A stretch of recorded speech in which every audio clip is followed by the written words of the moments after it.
I guess I'm going to be a single mom soon. How screwed am I? Me 35-year-old and my husband is 35-year-old, we have been together for about 7 years and married for 4. Over the years, we've built a life together that now includes our 2 children, but things have become increasingly challenging since our kids were born.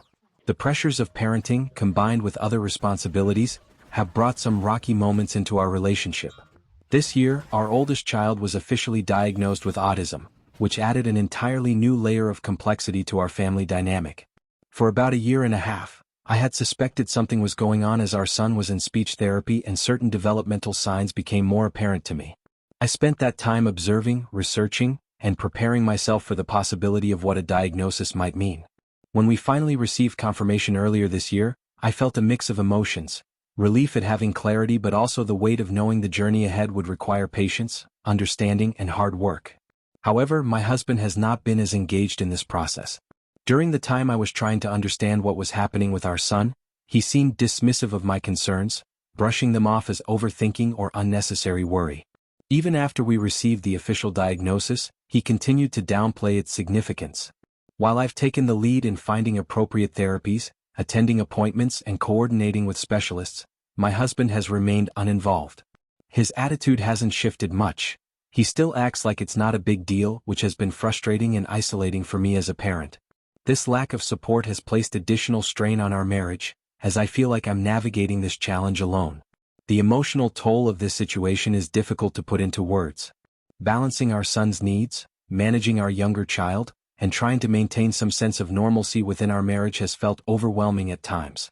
While I deeply care about my husband, his unwillingness to actively participate in addressing our son's needs has created a growing sense of distance between us. I'm left wondering how we can find a way forward together, not just as partners but as a team working in the best interests of our family. For additional context, both my husband and I work full-time jobs, which already places a significant demand on our time and energy.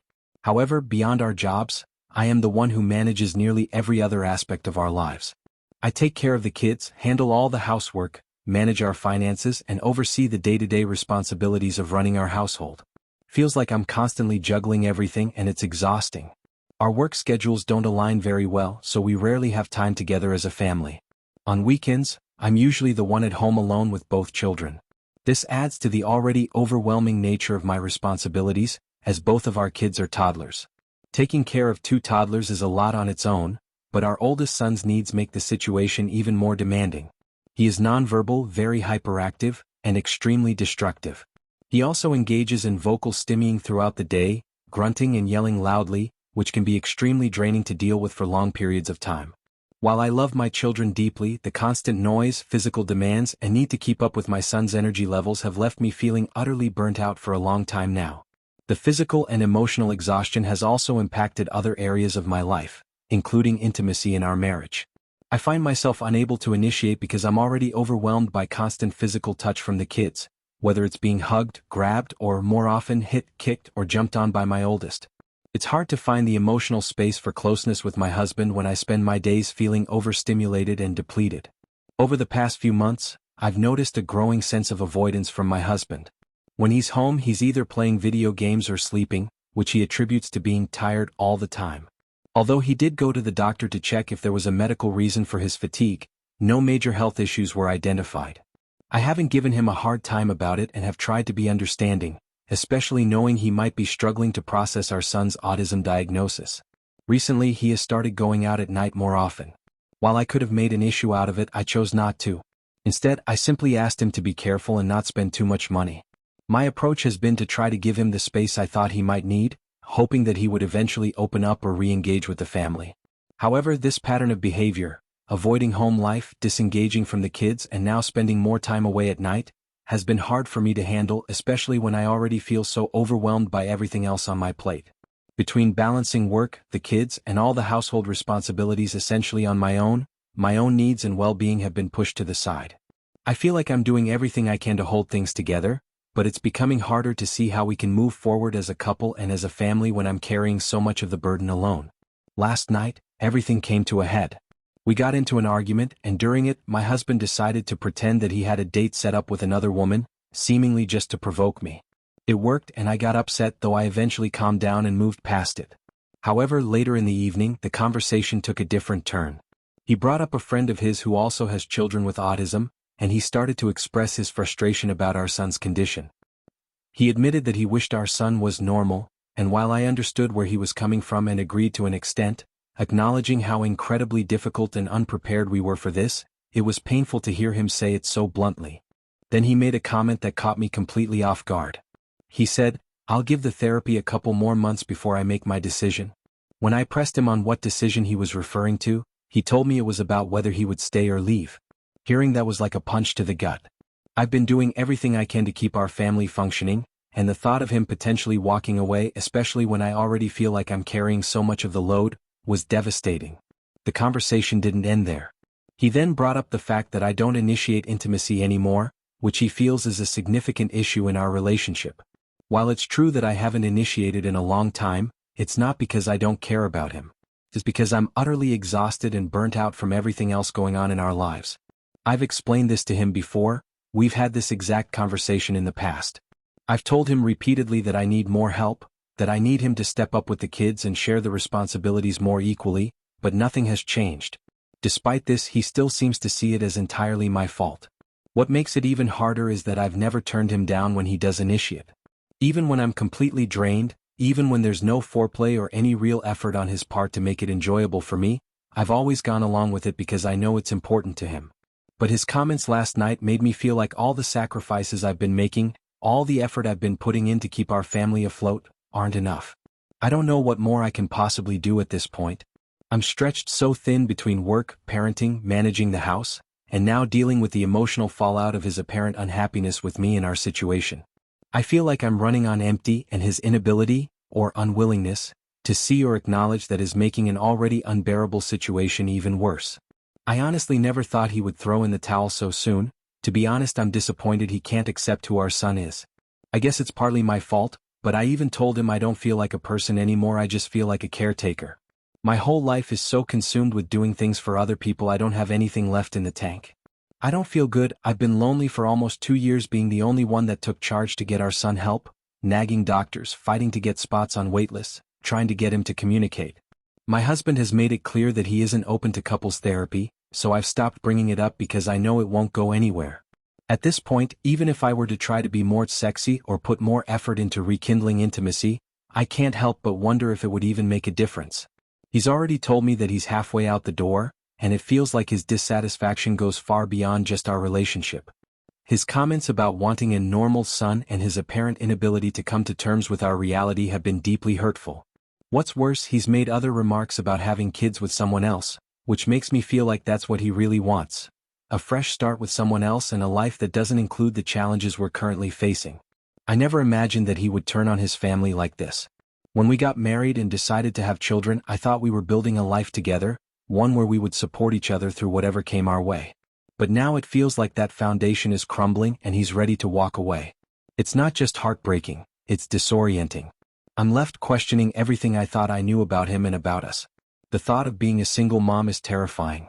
I'm not old, but I'm realistic about what it's like for single mothers, especially ones with a high-needs child like my son.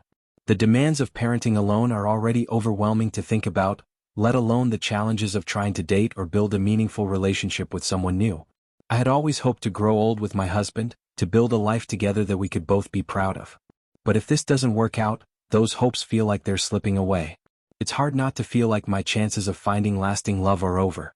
At the same time, I know I can't stay in a situation where I'm undervalued and unsupported.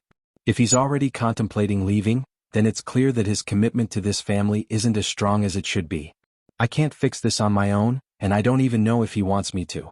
Right now, I'm just trying to process all of it, what it means for me, for our kids, and for the life I thought we were building together. Let's read some relevant comments on the post. First comment is, I don't think there is any salvaging this relationship. It truly seems like his foot is already out the door. I'm sorry, honey. I know that's difficult to hear. You have been a model wife. You have been the primary caretaker for your son's autism. You've been the one showing up and being the good mother that you are for your son who needs extra help and will forever need extra help. You've been primarily taking care of the house. You had the empathy to give your husband space in a difficult emotional time.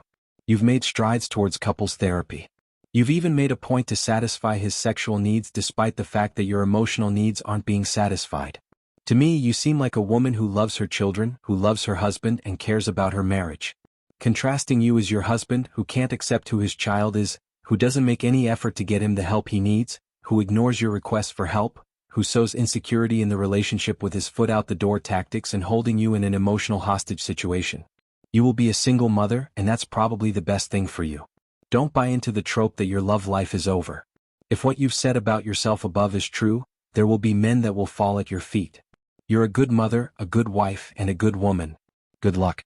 Everything will be okay. She replied to first comment. Thank you so much for those kind words, I really appreciate it. Second comment is, a couple months of therapy isn't going to change anything. I'm so sorry. You might as well just lawyer up and get the ball rolling. And you've got to line up some respite care to get yourself a break. She replied to second comment. Unfortunately, in my state, respite care isn't available for children under 5, but I do have a nanny. It's just a cost issue. I already pay so much for therapy, there isn't much left for extra help. Third comment is, I think I speak for 99% of my fellow autistic folk when I say, thank you for fighting so hard to give your son the help he needs to thrive. You are the parent many of us wish we'd had at that early of an age. Your soon-to-be ex is, sadly, the parent many of us had instead.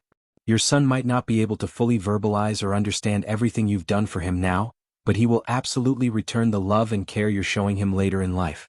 My condolences regarding your marriage, but, let's be honest, the only thing you're taking a hit to is your heart and your finances.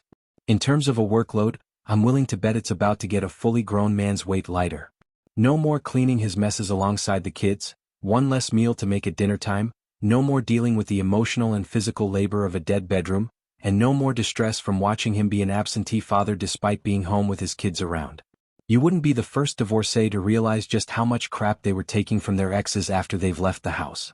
Lawyer up and start documenting his behavior now, and you'll have a good case for majority custody and child support. Not that I think he'll fight for the former much, but he will probably try to sneak out of the latter. So long as he pays his dues, you should be okay financially, I hope. You've already basically been on your own for 2 years now. This is just the final step before he finally shoos himself out the door. If you can afford it, keep the door open for the kids to talk to a professional about basically being abandoned by their dad. Both of them might need it, even if your son is partly nonverbal. And don't blame yourself for this, it was your husband's choice to not step up and carry half of the household. His choice not to love the kids he chose to have with you. His choice to eye other women. His choice to refuse counseling and begin packing his bags. He sat back while you ran yourself ragged. He's got no right to complain that you're exhausted, when you're doing the work of 2 parents, because he's been choosing not to carry his own weight. This is not your fault. But I do hope you have someone to reach out to for help, or can find a decent sitter, or can find a care solution for your son to go spend some time with other autistic kids a few days a month so you can have a break. You deserve to have others help lift the load with you so you don't have to feel so drained all the time. She replied to third comment. Thank you so much, I can't tell you what your words mean to me. Fourth comment is, he won't do couples therapy, so there is no point for me to bring it up. It sounds like you haven't brought it up before and are assuming? And you may very well be right. But I bring it up to try at least before either of you calls it quits. I'd also try to get him to confirm his feelings. Does he really want to abandon your family because he doesn't want an autistic son? Sounds like yes, but again I just want to make him be really clear about that. If that's how he feels, then you are better off alone. She replied to fourth comment. He was going through some personal issues early on in our relationship and I suggested he seek therapy. He went one and told me he won't ever do that again, so I have not specifically brought it up, but having known him this many years, even if he went, he probably wouldn't engage. I'll definitely talk to him again about what his actual intentions are. Thank you for listening the story to the end. If you enjoy our videos, so don't forget to like, share and subscribe. Have a good day, and if you haven't subscribed yet, please do it and hit the notification bell icon to stay updated with more shocking real-life stories happening around you.